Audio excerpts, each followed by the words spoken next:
Chers téléspectateurs et téléspectatrices de Star 21 TV, grand merci de votre fidélité et de votre considération et surtout, bienvenue dans l'émission Heure de Vérité.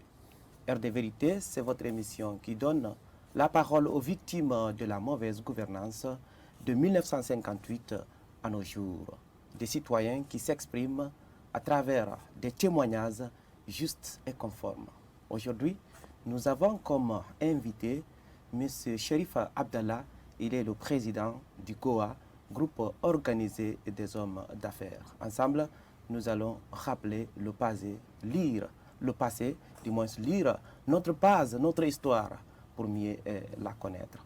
M. Cherif, merci de préférer Star 21 TV et bienvenue dans l'émission Heure de Vérité, votre mot aux téléspectateurs. À moi de vous remercier, je remercie très sincèrement la télé Star 21 et toute l'équipe de télé Star 21 et nous sommes à votre disposition. Très bien. Le commerce, l'un des secteurs de premier plan en termes de création d'emplois en Guinée. Depuis 1958 à nos jours, ce secteur a connu des avancées, mais surtout des difficultés. Ce secteur vient en détresse à la fois aux diplômés et aux non-diplômés. Cependant, des mouvements sociopolitiques continuent d'impacter négativement les activités commerciales en Guinée. D'où ma première question. Quel regard faites-vous sur la situation du commerce en République de Guinée? Bon, je dirais des hauts et des bas, vu beaucoup de difficultés que nous rencontrons sur le terrain depuis un peu longtemps. La situation d'insécurité, de destruction de biens des opérateurs économiques par rapport à certaines activités, je peux dire peut-être politiques, et puis le favoritisme des marchés de gré à gré, le régionalisme, et puis voilà, pour ne pas dire même l'ethnicisme, parce que nous avons vécu tout ça dans le système depuis un peu longtemps. C'est la situation que nous vivons sur le terrain. Bien, commençons par le régime de Sékou Touré. Nous savons depuis 1958 à 1984, c'est notre premier président qui gérait ce pays. Vous savez que les activités commerciales n'étaient pas encore épargnées. Justement, quel souvenir avez-vous sur ce qui s'est passé de 58 à 84? Je dirais peu de souvenirs parce que le temps de Sékou Touré, moi j'étais jeune, j'étais très très jeune. Je ne connaissais pas, sauf ce qu'on m'a raconté. Et juste après l'ouverture des frontières, je pense que c'est dans les années 78-80, il y a eu des échanges, ils ont recommencé les activités avec le commerce peu à peu. Mais je sais que les commerçants ont vécu beaucoup de difficultés. On ne pouvait pas faire réellement les activités commerciales dans le pays, vu beaucoup de situations. Mais après le régime de Sékou, nous avons connu quand même le régime du général Lansana Conté. Oui. Nous avons vécu aussi après Conté Dadis, nous avons vécu après Dadis Konaté et puis Alpha Condé. Et jusqu'à maintenant, là, beaucoup de dossiers nous connaissons et nous connaissons certaines situations. On ne peut pas dire tout, mais nous avons beaucoup vu et depuis la création aussi de notre organisation en 2003, nous avons beaucoup vécu, nous avons beaucoup vu et nous avons beaucoup entendu. Est-ce que vous pouvez nous faire justement une étude comparative sur le régime de Sékou Touré, mais aussi de Lansana Conté? Est-ce que c'était la même chose, le commerce? Non, ça ne pouvait pas être la même chose. Général Lansana Conté a libéré le pays par rapport à la situation qui était là auparavant. Parce que je me souviens un peu dans les années 80, avant 80 un peu, on parlait de Seytan 75. Moi, je ne connaissais pas bien, j'étais très très jeune, j'étais très petit, même enfant à l'époque. Donc, je ne pouvais pas connaître tout ça, mais on m'a raconté des problèmes que les commerçants ont eu, surtout ceux qui voyageaient, on saisissait leurs biens, on les mettait en prison. Certains même, il paraît que certains même ont été assassinés en pleine brousse parce que les gens forçaient un peu la situation, vu les fermetures des frontières à l'époque, pour essayer de faire les transactions commerciales parce que les gens vivent de ça. Et là, même la population vit de ça, pas les commerçants seulement. Donc, c'était la situation. Et puis, l'arrivée de Lansana Conté a tout changé. Il a libéré les activités commerciales et économiques dans le pays. Mais la Guinée, le mal était tellement profond que le changement était très, très, très difficile. Mais la population ne souffrait pas. Il y avait un engouement, ça marchait, le commerce marchait un peu, la population avait de quoi se nourrir, chacun se débrouillait un peu. Parce que ce que les Guinéens oublient, c'est que le monde tourne autour du commerce. Tout ce qu'on fait, c'est commerce. Tout ce qu'on fait, c'est commerce. Parce que si on dit que l'État a produit, par exemple, je donne des exemples, de l'énergie, ou l'État produit beaucoup de l'eau, ou même, comment dire, on produit tout ça, c'est pour vendre. Et quand vous vendez, vous appelez comment? Commerçant. Quand l'État produit de l'énergie, c'est pour vendre, c'est pas pour faire des cadeaux. Donc, c'est en Guinée seulement qu'on voit, on dit, bon, ça, c'est un petit commerçant, on ne considère pas le commerçant, alors qu'il n'y a pas une industrie. Il n'y a pas une industrie qui peut bouger dans le monde entier si ce n'est pas le commerçant. L'industriel est un commerçant par excellence. Parce qu'il produit, il vend. Au grossiste, ceci la vend au demi-grossiste et le demi-grossiste vend au détaillant. Et c'est ce qui est ignoré en Guinée. Tout problème, on se lève, on s'attaque aux commerçants. Je ne sais pas parce que les commerçants, qu'est-ce que les commerçants ont fait? Est-ce que vous pouvez nous dire pourquoi le général Lansana Conté favorisait de plus le commerce, ou bien il avait un peu peur de ne pas être peut-être remué au cours de sa règne? Vous savez, quand vous étouffez le commerce vous-même dans un pays, vous serez vous-même étouffé et vous aurez des problèmes. Vous aurez des problèmes. Ce qui fait que pendant le régime de Lansana Conté, surtout au départ, les gens ne se plaignaient pas beaucoup, même s'il y aura toujours des problèmes. Ça, c'est même dans les États les plus développés au monde. Il y a toujours des gens qui ont des difficultés. Mais pendant le règne du général Lansana Conté, quand même, il y a eu un changement, jusqu'à vers la fin. C'est vers la fin que les gens ont commencé à avoir des difficultés, parce que peut-être, vu son âge et sa maladie, il ne contrôlait pas beaucoup de choses. Mais au fond, moi, je pense que Conté n'était pas quelqu'un de méchant. Il avait quand même un bon cœur par rapport à certaines activités. Il n'était pas jaloux. Il pouvait te voir avec une jolie voiture et une jolie maison. Il ne fait qu'apprécier. Il ne devient pas contre toi. Il est content quand il voit quelque chose de joli avec toi. Donc vous voulez nous dire que tout président qui s'oppose au commerce est jaloux ça peut, bon, c'est pas ça que je vais dire. Ce que je vais dire, c'est que tous ceux qui s'opposent peut-être aux commerçants ou essayent de gâter les biens des commerçants, c'est mal comprendre comment l'économie tourne. Je viens de vous dire en résumé, tout tourne autour du commerce. Vous ne verrez jamais un investisseur venir dans un pays investir s'il n'est pas sûr que les commerçants sont avec lui, s'il n'est pas sûr qu'il peut avoir des distributeurs de ce qu'ils produisent.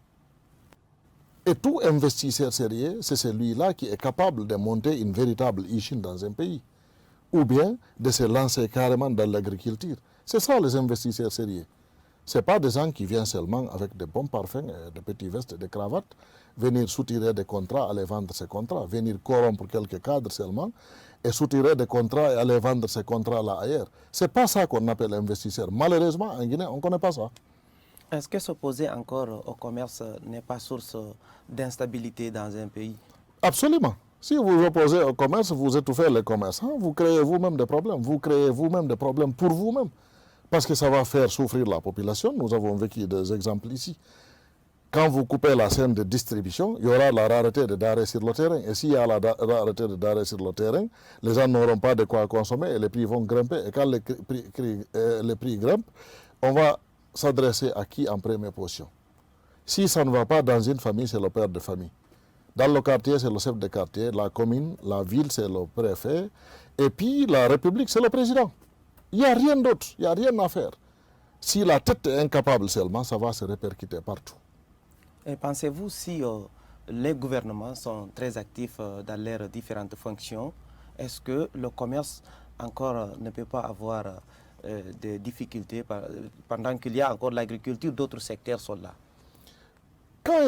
Le commerce ne peut jamais avoir de difficultés. L'agriculteur, il produit pour faire quoi? Ce n'est pas lui-même qu'il consomme, il produit, il revend. Je vous dis que les agriculteurs sont des commerçants par excellence. Vous comprenez? Les industriels, c'est des commerçants.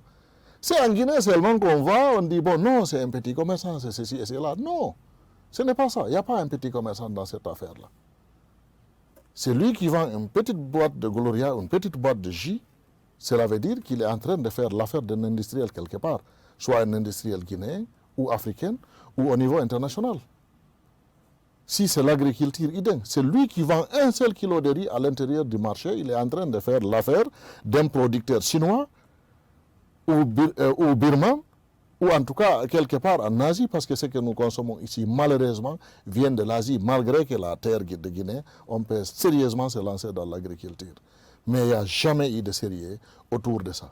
Il n'y a jamais eu de sérieux parce qu'on ne donne pas ces faveurs-là justement aux opérateurs économiques nationaux. Même si nous voulons des terres pour faire l'agriculture, on peut te tourner ici, tourner, tu ne vois jamais la solution. Donc tous ces problèmes-là, tous ces facteurs-là, est lié à la souffrance de la Guinée. Parce que sinon, la Guinée quand même, tout le monde sait que les Guinéens sont courageux. Les citoyens guinéens travaillent énormément. Parce qu'il ne faut pas oublier que nous sommes en Guinée. Mais tous ceux qui détiennent la chaîne de distribution dans tous les pays voisins immédiats de la Guinée, mais ce sont des citoyens guinéens. Si vous avez, on est en train de parler des industries dans des pays voisins, c'est parce qu'il y a de véritables distributeurs et des distributeurs sérieux. Et ça, je peux vous garantir, les 80 à 90%, ce sont des citoyens guinéens qui le font. Donc, ils sont capables de faire ça là, ailleurs. Pourquoi pas dans leur pays? C'est à cause de l'insécurité, le favoritisme, le régionalisme. On ne comprend absolument rien. C'est ce qui amène tout ça. Donc, nous voulons que cela change. Que vous soyez des Guinéens tout court. Guinéens tout court.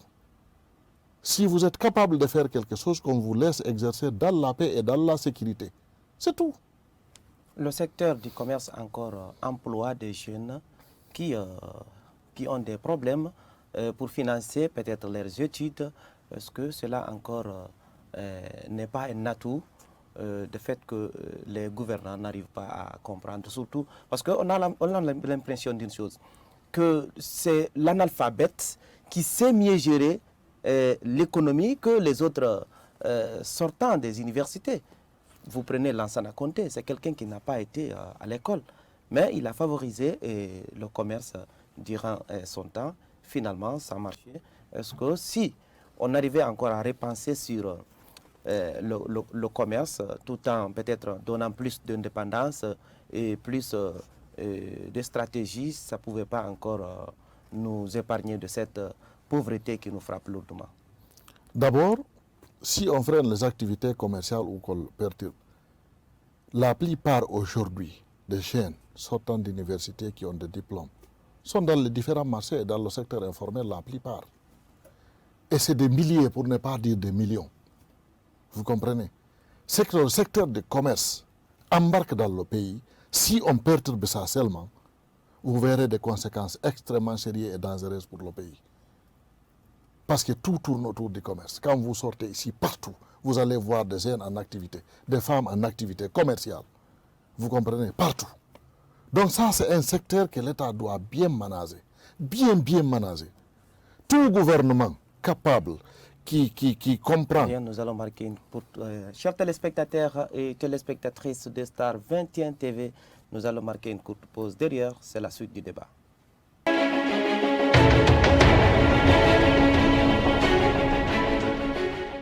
Chers téléspectateurs, si vous nous suivez à Dakar, en Gambie, au Burkina Faso, nous vous disons grand merci de votre fidélité. Le débat continue.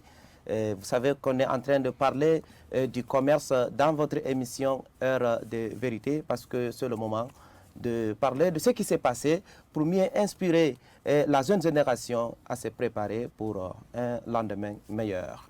Notre invité, je rappelle que c'est M. Cherif Abdallah, il est le président du GOA, groupe organisé des hommes d'affaires. La suite du débat, justement, je voudrais vous poser la question qui concerne l'origine du conflit qui vous oppose, c'est-à-dire qui oppose le GOA, les commerçants et le régime de M. Alpha Condé. Bon, vous savez, je commencerai d'abord vers la fin de règne du général Lansana Conté. Je pense que ces politiciens tordus-là nous ont tellement fatigués ces derniers temps, ces dernières années. Parce que si vous regardez janvier et février 2007, il y a eu des attaques sérieuses. Les biens des commerçants ont été détruits pendant les mouvements de grève avec les syndicalistes. Donc, c'est nous-mêmes qui étions levés pour défendre tout ça et faire recenser tous les commerçants qui ont été victimes et sensibiliser la population pour calmer la situation sur le terrain. Et tout le monde a vu, après les événements de janvier et février 2007, tous les syndicalistes de la République de Guinée, dirigés à l'époque par Hadja Rabi et M. Fé Ibrahima Fofana, étaient venus au siège du Goa à Medina ici, avec une lettre signée de justement Hadja Rabi et de M. Fofana, pour encourager, féliciter le Goa pour les actions que nous avons menées sur le terrain pour calmer la situation, pour ne pas que les problèmes débordent et qu'on détruise tous les biens des commerçants et ensuite créer même une guerre civile dans le pays. Ça, nous avons vécu ça. Maintenant, l'arrivée d'Alpha Condé, à notre plus grand étonnement, je vous dis vers la fin de règne de Lansana déjà, quand vous venez au bureau du Goa, vous trouvez que des commerçants presque malinqués de la Haute-Guinée venir se plaindre. On m'a fait ça, on m'a fait ça, on m'a fait ça. Donc, on réglait ces problèmes. Vous comprenez? Lorsque Alpha est arrivé, malheureusement, avec la division ethnique, ce sont des commerçants pels qui viennent se défendre, qui viennent se plaindre, pardon, pour dire qu'on nous a fait ça, on nous a fait ça. Le problème entre nous et Alpha Condé a commencé précisément en fin 2012. 2012, oui. Et puis 2013, lorsqu'ils ont attaqué le marché de Medina, ils ont incendié le marché en saccagant les biens des commerçants de façon sélective. Et ça, c'est extrêmement dangereux. Je me suis levé moi-même, j'ai dit halt, et j'ai demandé à tous les commerçants guinéens de faire fermer tous les marchés de la République jusqu'à nouvel ordre, jusqu'à ce que la situation soit claire. Nous avons été convoqués au niveau de la primature, le Premier ministre n'a pas pu régler. On nous a transportés à la présidence à Sékou Touré en face d'Alpha Condé. D'où lui-même, il m'a menacé personnellement. Il m'a regardé dans les yeux, il dit que vous ne pouvez pas me détourner de mon objectif. Moi, je ne comprenais pas que son objectif était de détruire alors les biens des opérateurs économiques. Ça m'a fait rire au fond de moi, mais puisque lui, il avait des militaires, moi, je n'en avais pas, je ne pouvais pas le répondre de façon. Mais, puisque moi aussi, j'étais capable de faire fermer tous les marchés de la République, c'est ce que j'ai fait.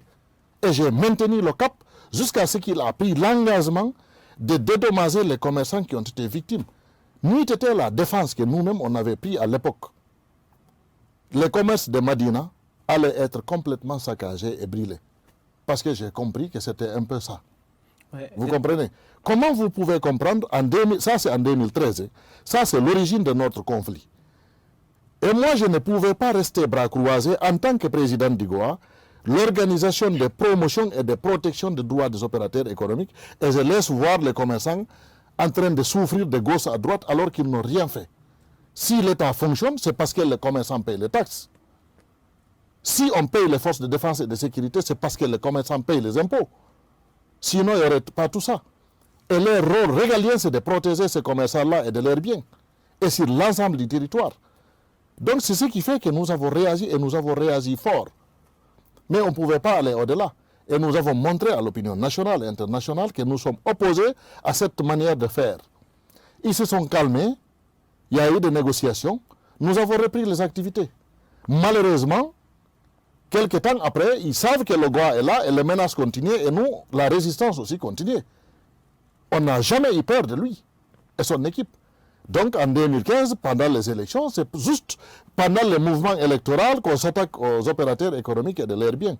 Je pense qu'ils estiment que les opérateurs économiques, même si c'est leur droit, étaient en train de soutenir certains partis de l'opposition. Vous allez même vous demander, c'était l'une des accusations que Alpha Condé a posées sur la table. Il le disait tout simplement que, c'est-à-dire les commerçants, plus précisément le Goa, étaient proches de l'opposition. Mais nous, on s'en fout, c'est notre droit. il ne peut pas accuser le Goa en tant que tel. Donc, à un moment donné, vous reconnaissez que vous étiez écoutez-moi bien. Quand on pose le problème, quand on pose le problème comme ça, nous allons dire que c'est notre droit. Quel est le commerçant qui ne vote pas? Nous sommes tous des citoyens guinéens. Nous sommes libres de choisir le candidat que nous voulons, qu'il soit de l'opposition, de la mouvance de gauche ou de droite, ou du centre. Nous sommes en démocratie.